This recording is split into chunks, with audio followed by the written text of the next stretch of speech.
Kabupaten Lahat merupakan salah satu kabupaten yang setiap kecamatannya memiliki objek wisata, salah satunya objek bersejarah.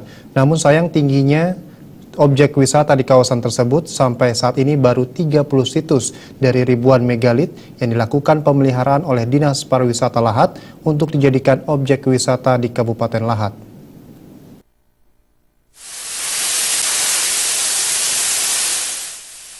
Kurang tingginya promosi yang dilakukan pemerintah Kabupaten Lahat ini terlihat dari pengunjung di kawasan tersebut, di mana kebanyakan pengunjung situs megalit ini adalah pelajar atau mahasiswa atau penduduk lokal, serta peneliti yang melakukan penelitian tentang peradaban pada masa megalitikum ini sendiri.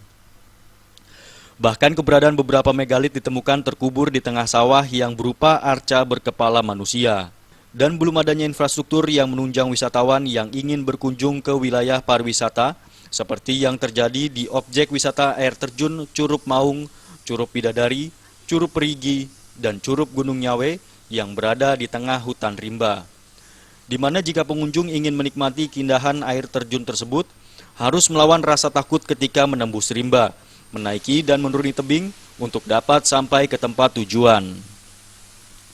Menurut Sekretaris Dinas Pariwisata Lahat, Safran, situs megalitikum dan air terjun adalah potensi objek wisata andalan Kabupaten Lahat. Beberapa waktu yang lalu megalit telah mendapatkan penghargaan nasional, masuk rekor muri sebagai kompleks situs megalit terbanyak dan terindah. Safran pun mengakui pengelolaan potensi objek wisata tersebut belum maksimal dan masih minimnya fasilitas, serta infrastruktur membuat objek wisata tersebut tidak begitu dikenal oleh masyarakat luas.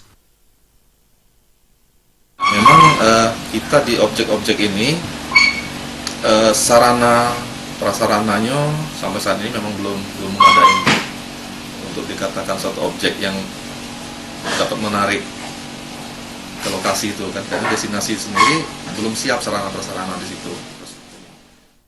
Kedepannya pihak pemerintah Kabupaten Lahat akan bekerja sama dengan pihak swasta untuk mengangkat potensi objek pariwisata di Kabupaten Lahat, sehingga dapat menjadi destinasi objek wisata di Sumatera Selatan. Dari Kabupaten Lahat, Sumatera Selatan, Jamil Hasan melaporkan.